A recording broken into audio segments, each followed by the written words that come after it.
Hey, I'm Matthew Shapiro. This is Chris Cohen. We're Advanced Cicerones with Beer Scholar. And I set Chris up a little blind tasting today. We're going to see if he can match up the correct beers here. Yeah. What do you think about what you see, Chris? I think it's all on the line. Like my pride, my, maybe even my Advanced Cicerone title. Ooh, strip you of that title? No, they can't do that. No, I don't think they can do that. They can't do that. No, this is just for fun. Yeah. But you're going to use your sensory skills, aroma, flavor. Yep. Are you familiar with these styles?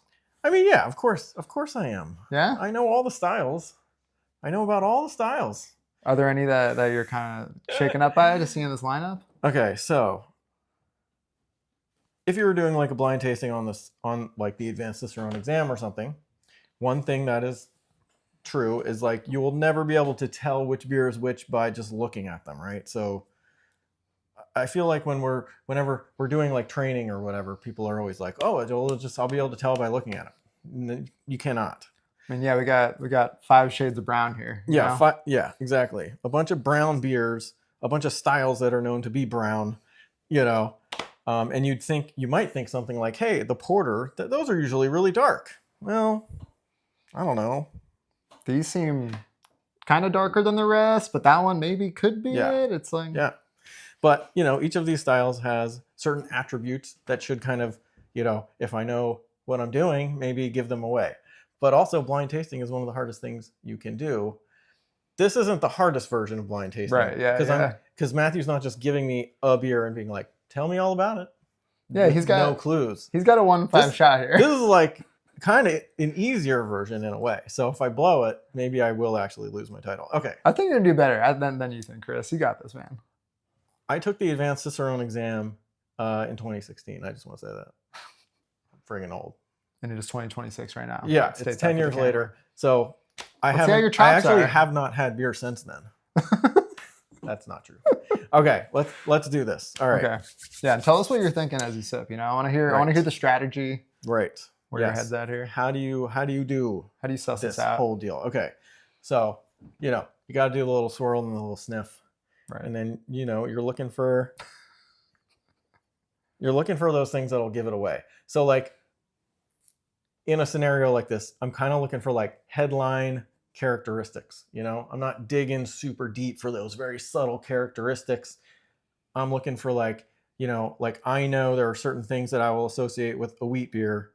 We've got this Hefeweissbier Dunkel here. I'm getting a little bit of that from this beer, I think. Okay. So you're talking about like what notes are you getting? So like isoamylacetate, which smells like banana. It's an ester. It's created by yeast. Weissbiers, wheat beers from Germany or with German origins. That kind of yeast creates this like banana and clove character. So like banana is an ester, cloves are a phenol. These are just compounds that are made by the yeast. I'm smelling that. And by the way, this is also like kind of how I roll, is I often don't even, when I'm doing stuff like this, I don't always put the beer in my mouth even. Like if I can get those like headline characteristics that kind of give it away to me. Why don't you? I just feel like if I'm really sure, I might just be able to get it from aroma. So if you take a sip, would that throw you off the track? Or? It wouldn't throw me off the track, but it does become like, it does like fill your mouth and you, I don't know, it gets harder to maybe differentiate. True. Yeah. Like you kind of like overwhelm your sensors a little bit. Makes sense. Yeah. And also I do think that just a few good sniffs can sometimes win the day. All right. Yeah. Stick with what got you the title in the first place. So this definitely smells to me like it's got that banana and clove characteristic. So that's like, you said like Hefeweissbier, like Hefeweizen, similar sort of situation, but this is like the dark version. Right. So Hefeweissbier Dunkel. Dunkel just means it's the dark version.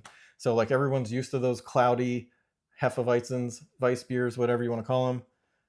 Most of them are the normal old kind that are like pale. This is the brown kind. All right. Are you gonna lock that one in, Chris? Are you feeling good about it? I know that was real quick. I mean, I just picked it up, sniffed it out. I was like, I think I know that one. All right. Well, so, you can always come back to it, but you seem pretty sure. I'm pretty sure. Okay. Give it a little sip. I'm feeling pretty good about that All right, one. yeah, put it in front. Lock that bad boy. Okay. Hefeweissbier Dunkel. Okay. Next. We're just gonna go right down the line, I guess. Okay. Got to give it a little swirl. Got to get the little carbonation to break out. Carry those aroma compounds up to my nose. Yeah, the bubbles pop, and that's what releases the aroma. That's why the swirl and sniff. Gotta do the swirl. It smells a little roasty. A little roasty, okay. It's hitting me as roasty. And not all of these beers are ones that are going to feature much roastiness. In fact, I'm not locking this one in yet, but my initial impression is, I'm smelling it's like coffee or like dark cocoa. And that is going to come from roasted malts, which are mostly going to be prominent in the Black Butte Porter. So far, just sniffing. It's going in the mouth. Yeah. I love Deschutes. I love porters. It'll be embarrassing if I'm wrong, but I feel like I'm locking that one in. It's tricky though, man, because you got the Dunkel here, and of course this will be roastier, but they're both mellow beers. It's not like one's going to be in your face and one's going to be. I mean, they're both right. They're both middle, lower intensity, so it's tricky. Yeah, it tends to be like a big difference between the roastiness level of like a stout versus a porter, right? Porters are they have a little roastiness, but not a ton. But like Dunkles, I think of as more like caramely, like toasted bread, not so much roasty. Yeah. Maillard Browning. So this one's tougher. Okay. This one's a little tougher. What are your first impressions? A lot of caramel. Okay. A little bit of toast. I feel like I might be getting a little English yeast character. Interesting. Okay. But like what is English yeast character? I tend to get like a little bit of orange marmalade from English beers. Fruity, estery sort of character. Right. Okay. I'm definitely not sure about this one yet.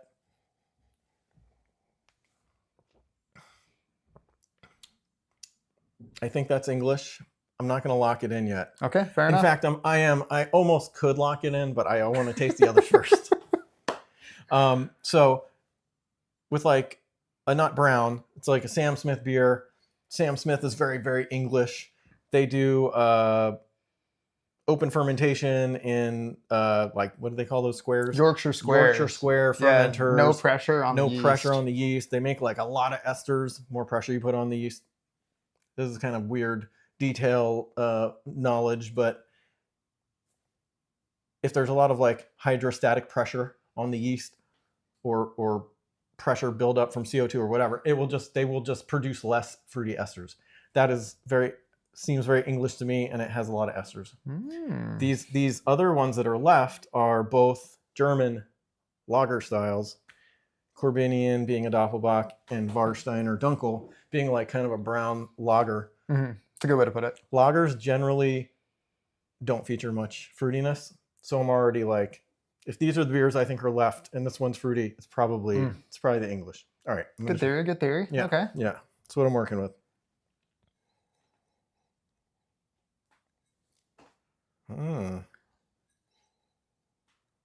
So, okay. This has a very particular malt character that I very much associate with German beer, which is like pumpernickel bread. Okay. So you're feeling confident that you're going to Germany here. Yeah. Okay. Yeah, and not a lot of fruit. Most German beers are malt focused. The one that I think everyone's most familiar with is German Pilsners, and those are not malt focused, but almost all the rest of them are. Oddly. Yeah, true. German Helles. Pretty common lager. It's kind of a big beer. Yeah. Touch of booziness. Okay. So feeling very good that that's the Doppelbock. But I still want to try that last one. Yep. Yeah, I'm feeling good about this. About this one? About the whole thing. About the whole situation. Yeah, okay, your confidence went from like down here to up here. I like this. I'm calling that one the English one. Okay, so you're locking in the esters. Doppelbock. Oh shit. And then so This I think is the Dunkel, which is just kind of a normal strength beer, a lager, very little yeast character, no real estery presentation. And it's just kind of a light caramel and toast, but like at a normal alcohol level. Seems like the kind of beer you would drink at a beer garden. You know, you could have a bunch of them. It's probably under 5% alcohol. So just with the one that you thought Doppelbock, you could just sense like the boozy, heavier body. Yeah, heavier body. Okay. Little it seems like they're alcohol. Because they're both like dark German lagers, so it's the alcohol strength that's giving it away for you. I think so. Okay. And of course, watch me be wrong about all of these. But you got this, dude. Mm-hmm. Okay, yeah, I'm gonna call that the Dunkel. Okay, here, put that on the end for you. Okay. All right. Yeah. We got final answers locked in here. Final answers are locked in. Okay, let's check this out.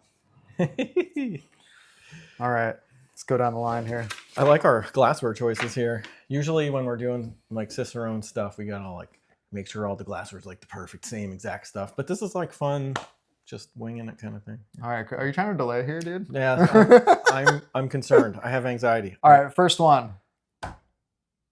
Dunkles Weissbier, correct. Nice. So you really nailed it on the yeast profile. That's what gave it away. Okay, good. So like this would be the only beer in this lineup that should have any phenol character from its yeast. Phenols being spices and some other things, but often presenting in beer as like some kind of spice. And so when I'm getting like clove, that's sort of a dead giveaway. And banana. Nice. All right, well, we'll move on to the next beer that you thought had some yeast character. So no spice, but just the fruitiness, just the esters. Yeah, I get that like orange marmalade. A lot of English beers strike me as having like very earthy hop characteristics as well. Trying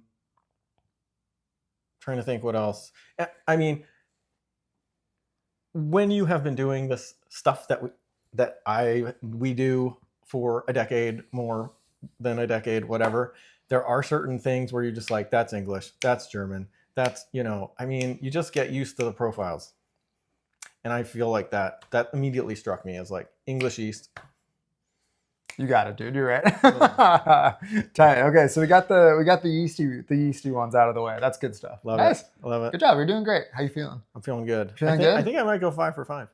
All right. Yeah, Let's see. Let's see how we're doing. Okay, next on the line. Let's see here. So you said that this one was the porter because of the roast. Yeah. Right? Yeah. I think so. Yeah. Correct. Okay. Nice. Yes. Yeah. And like American ales tend to not have a ton of fruit. Like that's a beer that I enjoy. It's from Oregon. Mm-hmm. I don't know when the last time I had it is, but I have it sometimes. Nice. So it struck me as a porter pretty quick. Did it stick out as like significantly roastier than all the rest? It kind of did, yeah. By the time I got to the end, yes, yeah, definitely. Mm-hmm. Okay. Yeah. Because like, I don't know, I don't think of Dunkles as roasty. Yeah, me neither. More like caramely. Yeah, bready. Yeah, bready. Yeah. All right, next. We got 2 more. Yeah. This is gonna be the giveaway here. So we got the okay. Dang, dude. Yeah. You did it. All right. 5 for 5, man. So you got the Doppelbock, the boozier one. Uh-huh. And then you went with the Dunkel, the more bready, chilled out beer garden German lager. Yeah, love it. Brown beer king. Well, I guess I get to keep my certification. Yeah, good stuff. 5 for 5. I can keep teaching. No, this is great. This is so much harder than it seems. Like, props to you for not getting mixed up. It's so easy to say, like, I know all about these styles, but when you don't know what you're being presented with, it's a different thing. Yeah, that's fair. And I think this was fun. This whole idea of like, you can see what beers are out there. I mean, I suppose in a way, this is similar to an exam where you would have your answer options and you'd be kind of matching them.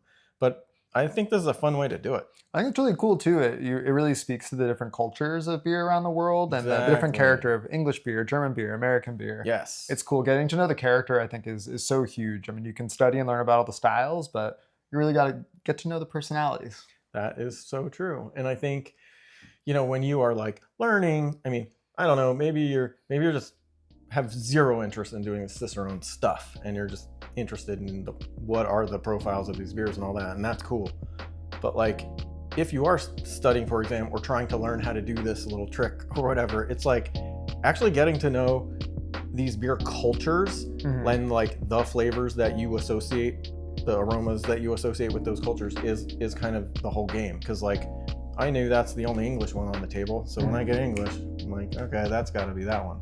Totally, and you really trusted your nose, and I mean, you called these right away. I mean, right here you smelled that yeast profile, here yeast profile, here you clean yeast, but a little booze. It's like you pumpernickel. Yeah. Yep. You know them well. Congratulations, my man. It's like I'm proud of you, dude. It's like I teach this stuff. Nice. All right. Thank you for watching, and yeah, I get to. I don't have to feel bad. We're gonna do some more of these, and you know, hopefully we don't embarrass ourselves. Yeah, pressure's on for me on the next one, I guess. That's right. All right, we'll see you then. Cheers, y'all. Nice job, dude. That's fun.